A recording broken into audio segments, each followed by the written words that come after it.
When minutes can mean the difference between life and death, the last thing you want is a train blocking your path to the hospital. But paramedics in the western suburbs say it happens to them all the time. As Larry Yellen shows us, we caught one ambulance going around the gates. Danger, another train coming. Danger. Drivers stuck at a railroad crossing in downtown Winfield. One of the vehicles in line, an ambulance with a stroke victim headed for Central DuPage Hospital. Paramedic Brian Edgett was in the back of that ambulance. It's just frustrating.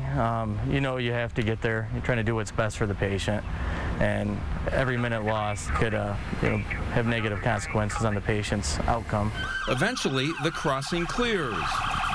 The ambulance heads for the hospital. The patient survives. At least a few times a week we're getting stuck by trains trying to get across. It can be anywhere from 5 minutes to 10 plus.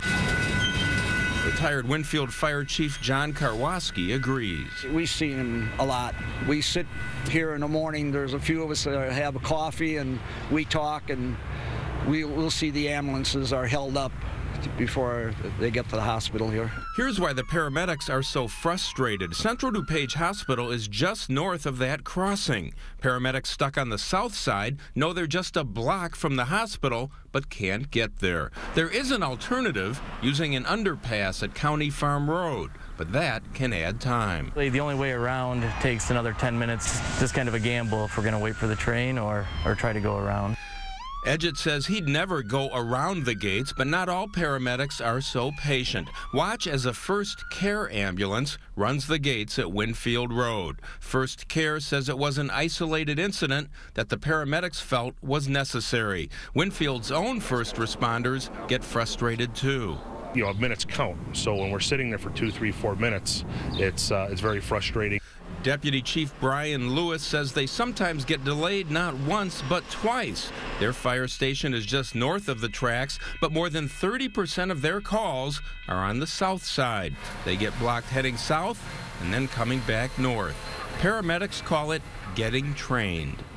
Firemen and paramedics here in Winfield say the trains are getting longer and running more often, and that means they're getting trained more than ever before.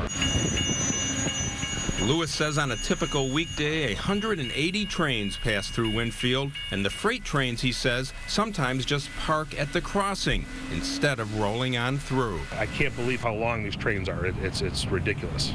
Lewis says a partial solution lies in passing a referendum to reopen a shuttered fire station on the south side of town.